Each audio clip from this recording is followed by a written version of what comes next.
اور ہمارے بہت سارے نعت خانے فٹ کیا ہوتا ہے وہی شعر حضور کے لیے، اور جب کسی پیر خانے میں جاتے ہیں نام بدل کے وہی پیر صاحب کے لیے۔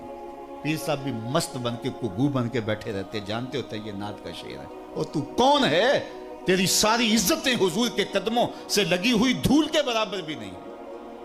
تو اللہ کے محبوب علیہ السلام کی شان ہی نرالی ہے حضور کی، تو یہ حضور نے ان کو چادر عنایت کی۔ نابغہ جادی آئے حضور کی شان میں، عرض کی حضور میں آپ کی شان میں کچھ شعر کہنا چاہتا ہوں۔ تو حضور نے فرمایا کہو، تو وہ کھڑے ہو گئے، ایک شعر پڑھا، دوسرا پڑھا، تیسرا پڑھا، چوتھا پڑھا۔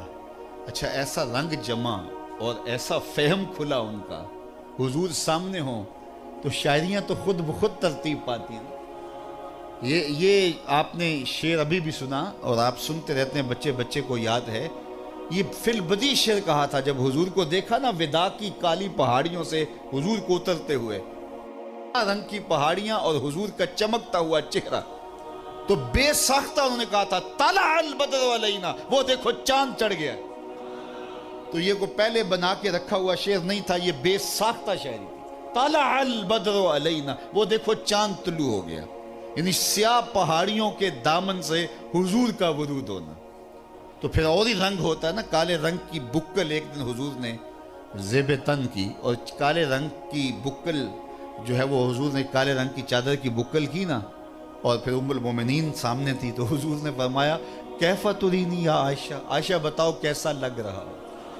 آج حسن ناز میں آ گیا نا، کیفا ترینی یا عائشہ، عائشہ بتاؤ نا کیسا لگ رہا ہوں۔ پھر عائشہ بھی تو حضرت عائشہ تھی نا، انہوں نے کہا حضور چادر کی سیاہی نے چہرے کی سفیدی کو نکھار دیا ہے، لیکن چہرے کی سفیدی نے چادر کی سیاہی کو بھی نکھار دیا ہے۔ تو بے ساختہ زبان سے نکلا طلع البدر علینا من ثنیات الوداع، وہ دیکھو وداع کی کالی پہاڑیوں کی اوٹ سے چاند چڑھایا ہے۔ تو نابغہ جادی شعر کہنے کھڑے ہوئے، ایک کہا، دو کہے، 10 کہے، 20 کہے، 50 کہے، 100 کہے، کھڑے کھڑے انہوں نے حضور کی شان میں 200 اشعار کہہ دیے۔ اللہ اکبر، کیسا رنگ جمع ہوگا۔ 200 اشعار حضور کی شان میں انہوں نے کہے، کہتے گئے، بولتے گئے، لوگ سنتے گئے، اور حضور بھی مسکراتے رہے۔ جب 200 اشعار کہہ چکے تو آقا کریم نے کہا لا یفدد اللہ فاکا، اللہ تیرے منہ کی مہر نہ توڑے، اللہ تیرے منہ کی مہر نہ توڑے۔ حضرت قرز بن اسامہ کہتے ہیں کہ میں نے 80 سال کی عمر میں حضرت نابغہ جادی کی زیارت کی تھی، اور میں نے دیکھا تھا ان کے دانت اولوں کی طرح چمک رہے تھے، کیونکہ میرے حضور نے دعا دی تھی لا یفدد اللہ فاکا، اللہ مہر نہ توڑے۔ اللہ اکبر۔ تو یہاں میں ایک جملہ کہا کرتا ہوں، جو حضور کی مدح کرے اور جو سلامت نہیں رہتا، اور اگر چاہتے ہو کہ مرنے کے بعد بھی سونے رہیں اور بڑھاپے میں بھی حسن اور جمال چہرے پہ رہے، تو حضور کی مدح کیا کرو، حضور کی تعریف کیا کرو، حضور کے حسن کی باتیں کیا کرو۔ تو آقا کریم علیہ السلام کی مدح کا قیام دین کا قیام ہے، اور اگر کسی سے یہ رہ گیا، الصارم المسلول کے اندر ابن تیمیہ نے لکھا ہے اس سے دین کا ایک رکن رہ گیا، باقی حق ادا کوئی بھی نہیں کر سکتا۔ اللہ اکبر۔ حضرت ابو ہریرہ بولے کل قمر لیلۃ البدر لم ارى قبلہ ولا بعدہ مثلہ، حضور کو دیکھا نا تو بے ساختہ کہا کیا پوچھتے ہو، 14ویں رات کا چمکتا ہوا چاند میرے حضور۔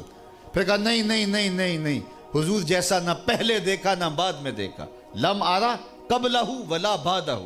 حضرت حسان بن ثابت بولے دیکھتے کیسے، کسی ماں نے جنم دیا ہوتا تو دیکھتے، خدا نے وہ سچائی پن چھڑیا ہے جدے وچ محمد نو ٹالیا سی، حسینہ جمیلاں دا منہ موڑ دیتا، محمد بنا کے قلم توڑ دیتا، مثل او در عالم امکان متصور نیست، حضور کی مثل بزم عالم میں ممکن ہی نہیں ہے۔ اللہ اکبر۔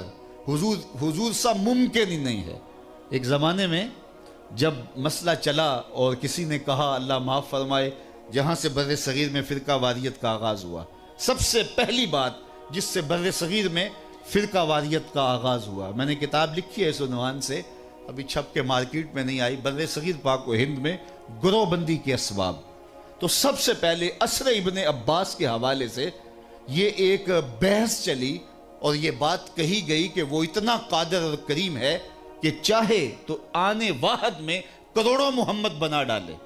تو یہاں سے فتنہ شروع ہوا۔ تو سب سے پہلے اس کے رد کے اندر جس شخص نے کتاب لکھی اس کا نام تھا علامہ فضل حق خیر آبادی علیہ رحمہ، جن کی کتاب امتناع النظیر کہ حضور کی نظیر ممکن نہیں ہے وہ منصہ شہود پہ آئی، اور وہ اس فکر کی مخالفت میں آئی۔ اور اسی فکر کی مخالفت میں اقبال نے لکھا تھا اسی زمانے میں کہ رخ مصطفیٰ ہے وہ آئینہ، کہ اب اس سا دوسرا آئینہ نہ کسی کی بزم خیال میں نہ دکان آئینہ ساز میں۔ ممکن ہی نہیں ہے، خدا نے وہ سچائی پن چھڑے ہے جدے وچ محمد نو ٹالیا سی۔ جب یہ خاکے تراشے گئے تھے تو میں نے پوری دنیا کے اوپر جگہ جگہ کہا تھا صاحب خاکے تو خاکیوں کے ہوتے ہیں، جو پیکرے نور ہو اس کے خاکے کون تراش سکتا ہے؟ خاکے تو بڑی دور کی بات ہے، میرے حضور کا تو سایہ بھی نہیں تھا، اور جس کا سایہ نہیں اس کا ثانی کہاں سے ڈھونڈو گے؟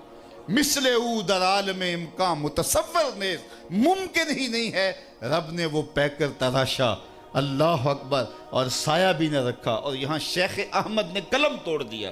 حضرت مجدد الفسانی علیہ رحمہ سے پوچھا گیا کہ حضرت سایہ کیوں نہیں تھا آپ کا؟ تو کہا سایہ شے از شے لطیف ترست، کسی شے کا سایہ اس شخص کے اس کی ذات سے زیادہ لطیف ہوتا ہے، اور حضور سے بڑھ کر کائنات میں لطیف شے ہی کوئی نہیں۔ بس سایہ چے مانا دارت، لہٰذا سایہ کیسے ہو سکتا ہے؟ تو جس کا سایہ بھی ممکن نہیں ہے اس کا ثانی کیسے ممکن ہو سکتا ہے؟ تو اللہ نے اپنے محبوب کو وہ جمال دیا، وہ حسن دیا، وہ کمال دیا، وہ اوصاف حمیدہ سے نوازا کہ بس وہ کائنات کی ایک انوکھی مثال ہیں۔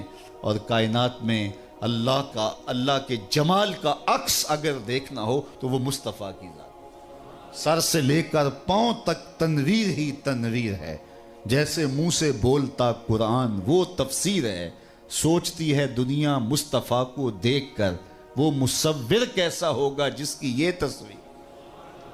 خدا کو تو کسی نے نہیں دیکھا، آپ میں سے کسی نے دیکھا ہو تو بتائیے، دیکھا جا ہی نہیں سکتا۔ اللہ اکبر، کوئی مثال سے سمجھایا بھی نہیں جا سکتا۔ دیکھیے کسی چیز کو سمجھانے کے لیے کوئی مثال دی جا سکتی ہے نا، تو لیسا کمثلہ ہی شے، اس کی مثل شے ہی کوئی نہیں۔ مثال تو تب دیں کہ کوئی مثل ہو نا، تو مثال سے بھی سمجھایا نہیں جاتا۔ جو بھی کہو، جو بھی سوچو، جو بھی وہم میں آئے، جو گمان میں آئے، عقل جو سوچے، خرد جو خیال کرے، جو آئے اس کی نفی کرنا پڑے گی، کیونکہ اس کی مثل ہے ہی کوئی نہیں۔ لیسا کمثلہ ہی شے، لا جوہر ولا ارض، وہ جوہر بھی نہیں ہے، وہ ارض بھی نہیں ہے۔ اللہ اکبر، وہ ایسا پاکیزہ وجود ہے۔ اکبر الہٰبادی نے کہا تھا تو دل میں تو آتا ہے سمجھ میں نہیں آتا، میں جان گیا بس تیری پہچان یہی۔ دل مانتا ہے لیکن سوچنے بیٹھیں تو عقل سوختہ پا ہو، تصور بے بس ہو، خیالات سوختہ پا ہوں تو کوئی تصور ہی نہیں کیا جا سکتا۔ اور کیسے سمجھایا جائے جب مثال ہی نہ ہو؟ ایک نابینے کو سمجھایا جا سکتا ہے کہ یہ نیلا رنگ ہے اور یہ سرخ رنگ ہے اور یہ سفید رنگ ہے؟ آپ ساری زندگی لگا دیں، پیدائشی نبینے کو آپ رنگوں کی شناخت